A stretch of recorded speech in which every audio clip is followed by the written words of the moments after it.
Hello everybody, welcome back to Hannah's Decodes. I'm Hannah, and today, I haven't heard, I'm hoping some of you saw my last week's video about a unique healing I stumbled across.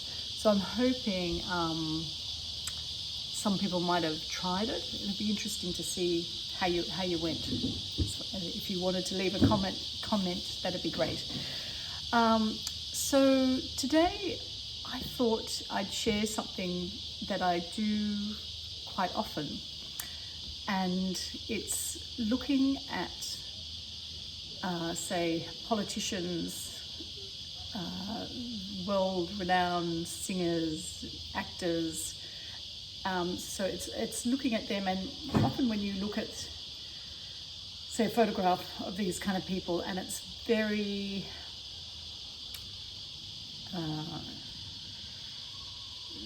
what's the word? Very fictitious, or very like a fantasy almost. Yeah, I think fantasy is the word I'm after.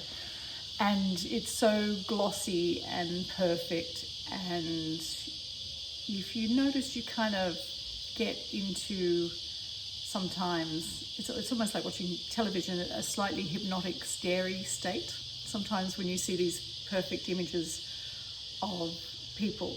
And it's even politicians. I'm sure sometimes you see politicians and it's like, wow, they made them look really good. They don't look like that on television. And so I have a technique where I look at one eye, and it's usually, if I'm looking at a photo, it must be their right eye I look at, and then I move to their left eye. So you look at their right eye, and a photo of a famous person, and you just tune into it and kind of pick up on probably the emotional state. You know how they say eyes are the windows to the soul. It's a little bit like that. So you just pick up on looking at one eye and the kind of resonance it has, I suppose. And then that might be, often when you look at one eye, it might be, you might sense there's, or feel like it looks like there's a little bit of fear, or a little bit of anger, or a lot of anger, or a bit vacant, or a bit kind of frustrated. And then you look at the other eye, and that might show similar emotions. So I often find when I look at, probably actors more, when I do this, one eye is usually anger and one eye is usually fear. And I know anger stems from fear anyway. The two great emotions are love and fear. So anger stems from fear, but there's slightly different vibrations within that box of fear. So I do that, and then after you do that, just look at the whole face again, or the whole picture of the person's face, and it will totally change the way you see it. Well, it does for me, so it'd be interesting if other people do it. So yeah, and it just takes away that fantasy, and it almost breaks the spell, because you've really honed in on what they're actually feeling almost. So it's kind of really interesting, and I kind of think it'd be quite good for young people to do. You know how some young people get really wrapped up in movie stars, and actually not even young people, lots of people of all different ages do, and bands and singers, and who's that famous singer? I was thinking of her today, who tours around the world. She's just done a country, everyone loves her. What's it called? There's something, Hysteria. I don't know, I can't think of a name. Anyway, so those kind of people where you just go, what's going on, what is it about this person? The music's not really that good, and it's okay, but it's not brilliant. And so it's just sort of this fanciful package that's sold, and it almost feels like there's a little hypnotic glaze or something over it, or over the whole facade of the brand of this person almost. So I just thought that was an interesting thing to share. It's sort of breaking, I mean, it's to me, and perhaps there are particular kind of spells and manipulation on these people and images and all the general public and how you see them. And so I find just this, tuning into one eye and then the other really just breaks the spell almost. So I thought that was quite interesting to share. So that's that. And another thing I thought I would do, I've been hearing quite a lot of people on social media talking about different timelines and where we're heading and things that may be quite negative, things that might be a little bit more positive, things that kind of are pretty much the same as it is now. And my gut feeling is we're really going to create our own future. And to do that, let's kind of start visualizing, imagining, putting it out there with gratitude, the type of future we would like to be in, and be grateful that it's happening now. So all these little things that might be good in your life, have lots of gratitude so that they're part of the future, and then that expands into other good things within our lives.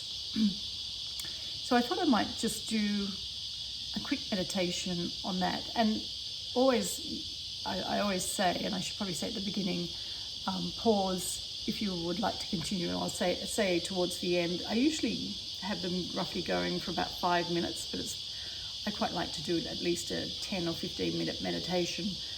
But I'm running out of room on my phone and everything, and I've got to work out how to put it in the cloud or the sky or wherever it is. If they say it's in the cloud, it's probably under the water, the storage for all this information. So I thought that would be a nice thing to do. And I know I've done something similar before, but I think it's good to just remind ourselves and visualize and use our imagination. And I've talked before about how important our imagination is in creating the type of actions we want to take in our lives. So I think that'd be nice. So what we'll do is sit back wherever you are comfortably, feet on the ground. Actually, I've still got my foot up. My healing didn't really go so well with my foot, so I'm tweaking it and trying to work out what I can do to help my foot along.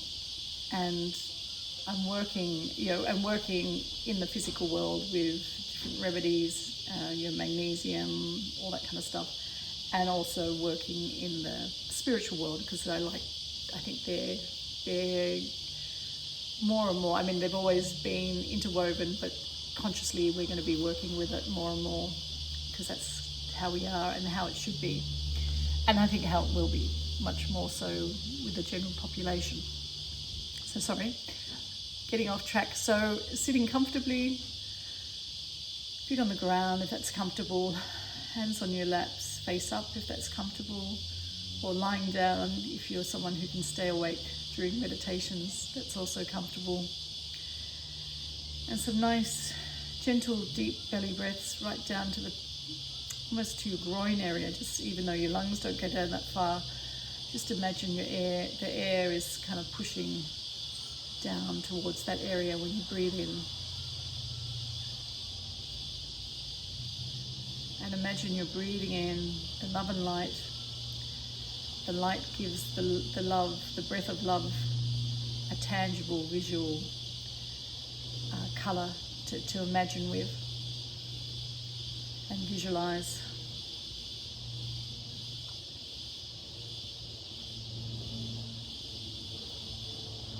And I like to, on the out breath, push that love and light gently into all the cells and organs of my body.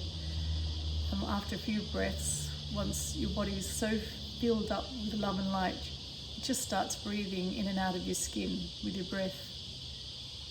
And it can expand as far as you can imagine, or sort of as far as you feel comfortable.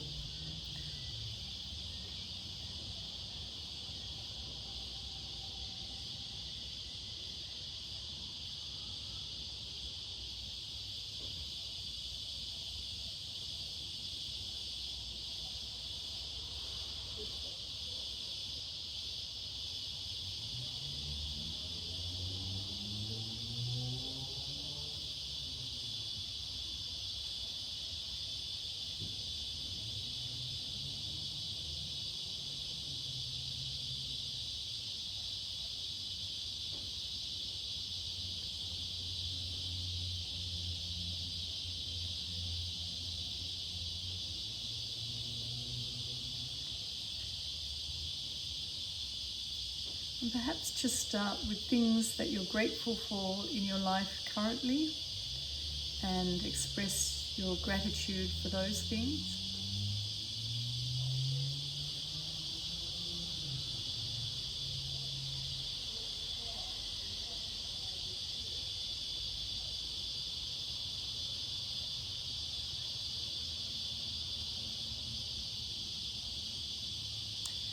And I actually think, if you would like to, it's gives the intention and the prayer of gratitude a bit more power if you say it gently out loud. And that's actually what I meant to say in my last meditation as well. So we'll just say it gently out loud, what you're grateful for.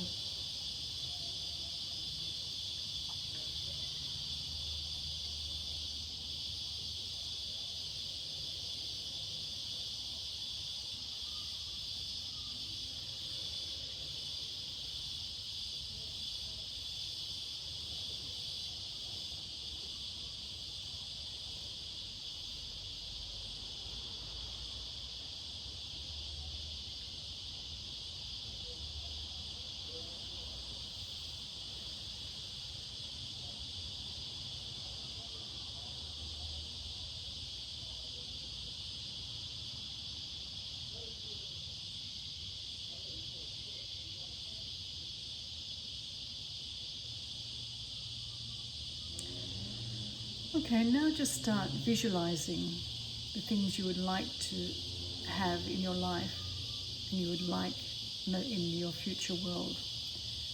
So, and I know some people can find it difficult to picture things in their minds, but if that's tricky, just verbalize to yourself what you would like. And actually everyone can gently verbally talk about it, say it.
So now, I thought it could be nice to send this future self. We'll do the quantum touch technique of sending your future self love, and then seeing your future self recognize you've sent love, and your future self sends you back love.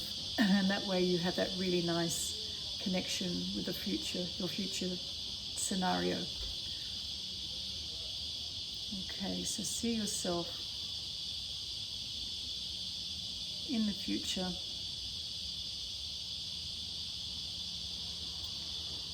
in your happy place, the type of world you'd like to be in, the type of town you live in, how you'd like it to be.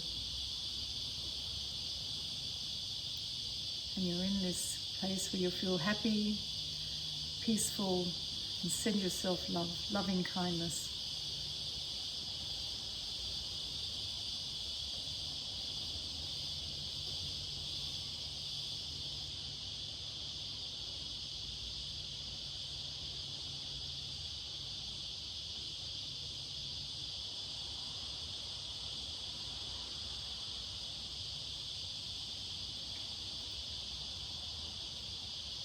And feel yourself in the future sending you back loving kindness. And sometimes you can feel that almost like a gentle wave washing over you of love.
So if you'd like to continue, just pause now.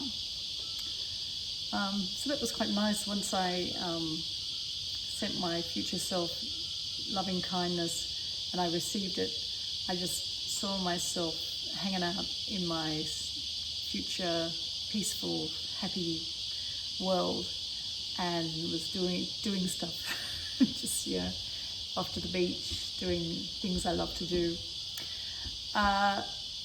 So I think just a reminder to have gratitude every day is great and just keeps those good things in life rolling in, and to say it out loud.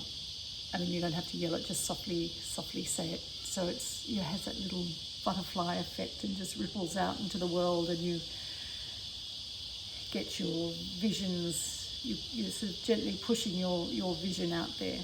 And I think, most good people have similar visions of peace and good food and clean water and clean skies. So we all have similar visions, and if we're on the same track in some ways, these things will strengthen and expand and become reality. So that's a good thing to do. So I keep hitting the table. So I think that's it. nothing else to report, I don't think. I'll keep on practicing this healing technique. I find it that I did last week in the last video. I was going to say I find it easiest to do in bed while I'm lying down, probably at night. But I get really tired at night. I have big, busy days, and I often just, I start the meditation and then I'm asleep. So it's kind of like, whoops, there goes that healing session. So I have to sort of go to bed a little bit early and try to do it then. But yes, I'll keep practicing and tell you if anything interesting comes up.